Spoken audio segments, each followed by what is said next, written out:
ఎవరైనా పెద్దవాళ్ళు మొట్టమొదటిగా ఆశీర్వదిస్తే ఏమని ఆశీర్వదిస్తారంటే ఆరోగ్య, ఐశ్వర్య ప్రాప్తిరస్తు అంటారు. ఎందుకు ఈ విషయాన్ని ఈరోజు మాట్లాడుకుంటున్నామంటే ఇవాళ ప్రపంచ ఆరోగ్య దినోత్సవం. అంటే వరల్డ్ హెల్త్ డే. మన ఆరోగ్యం బాగుంటే మన ఆర్థికంగా బాగుంటాము. మన ఆరోగ్యం బాగుంటే మంచి ఆలోచనలొస్తాయి. తద్వారా ఏందంటే మంచి నిర్ణయాలు తీసుకునేసి మనకు కావాల్సినటువంటి ఆర్థిక వనరులను సమకూర్చుకుంటామనేదే దాని ముఖ్య ఉద్దేశ్యం. యెస్. ఇవాళ మానవ జాతి నిలబడాలి అంటే ఫస్ట్ కావాల్సింది ఆరోగ్యం. దాని తర్వాత ఆర్థికంగా నిలదొక్కుకోవడం, కావాల్సిన సదుపాయాల గురించి ఆర్థికంగా బలంగా ఉంటామనేదే దాని ఉద్దేశ్యం.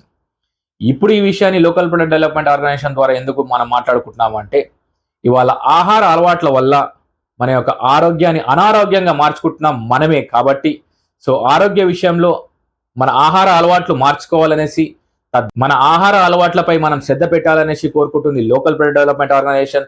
మన ఆరోగ్యం మన చేతుల్లోనే ఉంటుంది కాబట్టి న్యాచురల్‌గా వచ్చే డిజాస్టర్స్‌ని మనం ఎలాగో తట్టుకోవాల్సిందే. కానీ మనకై మనము అనారోగ్యమైనటువంటి ఆహారాన్ని మనం తీసుకునేసి, మన ఆరోగ్యాన్ని పాడు చేసుకునేసి, అనారోగ్య పాలవద్దనేసి కోరుకుంటుంది లోకల్ ప్రొడక్ట్ డెవలప్‌మెంట్ ఆర్గనైజేషన్. ఎందుకంటే మన ఇంట్లో ఒక నలుగురున్నారనుకోండి, ఒక్కరి ఆరోగ్యం బాగలేకపోయినా కూడా మిగతా ముగ్గురితో పాటు ఆ అనారోగ్యమయ్యే వ్యక్తి కూడా బాధపడతాడు.